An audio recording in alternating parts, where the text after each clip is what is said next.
It's just heartbreaking coming off of a celebratory week and the parade yesterday, getting to see this player and then come to find out, he lost his life early this morning. The entire Bulldog Nation is at a loss, and I can't imagine what his family's going through. How can anybody imagine that? Good evening, I'm Kristen Crowley. There is a different feeling tonight for many backers of Georgia football. 24 hours ago, the mood was ecstatic, celebrating a second straight national championship, now being replaced with grief over the tragic loss of two members of the program.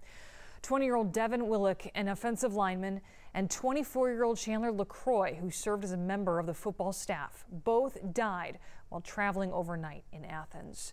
The crash happened early this morning along Barnett Shoals Road in Athens.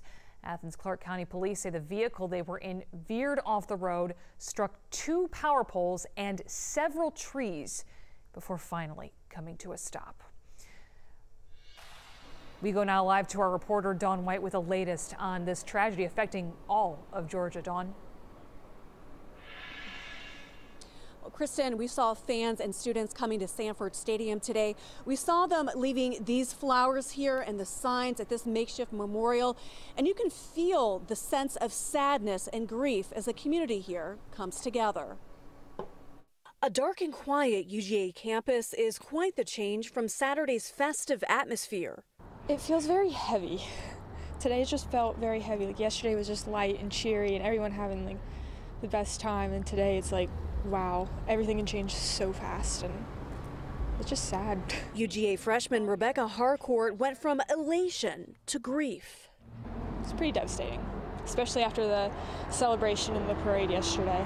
It's sobering. Also at the parade, offensive lineman Devin Willock, who posted this video to social media of him along the parade route celebrating a second straight national championship. Shocking, a lot of disbelief. I can't wrap my head around it. Like, we saw them yesterday having the time of their lives, and then today, I can't imagine the grief that the team especially is going through right now. And I just hear this bang, the power goes out, and then it comes back on. But I was curious, so I got out of bed and came out here. Cicely Pangburn heard the crash. Athens-Clarke County Police say happened around 2:45 Sunday morning along Barnett Shoals Road in Athens. I can't even tell what happened because they hit the power line, they hit a light pole, and then they hit the tree, and then they hit the building. Like, I don't even, and then they ended up behind the car. I can't even say how they would have gotten into that position. Police say 24-year-old Chandler LeCroy, a staff member for the football team, was driving the car at the time of the crash. She died from her injuries in addition to Willock. Me and my friends were right around that age. How do you deal with losing people that are so young? I'm sure that everyone involved had a lot more to offer to the world. It's scary, especially with Damar Hamlin last week and now him. It teaches you not to take a single day for granted. And our insiders at UGAsports.com are also reporting tonight offensive lineman Warren McClendon was also in that car, and he has been released from the hospital.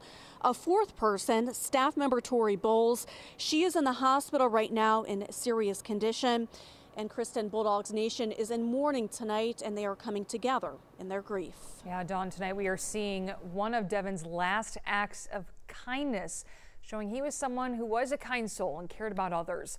After the parade yesterday, Georgia fan Sam Kramer tweeted out these pictures of Devin and thanked him for taking time to talk to his grandson. He also said Devin went out of his way to make him feel special and that it made his day. Devin also let the young boy wear his championship ring from last year. These photos, a great representation of the person Devin was. And this story continues to develop. For the very latest, you can head over to 11alive.com.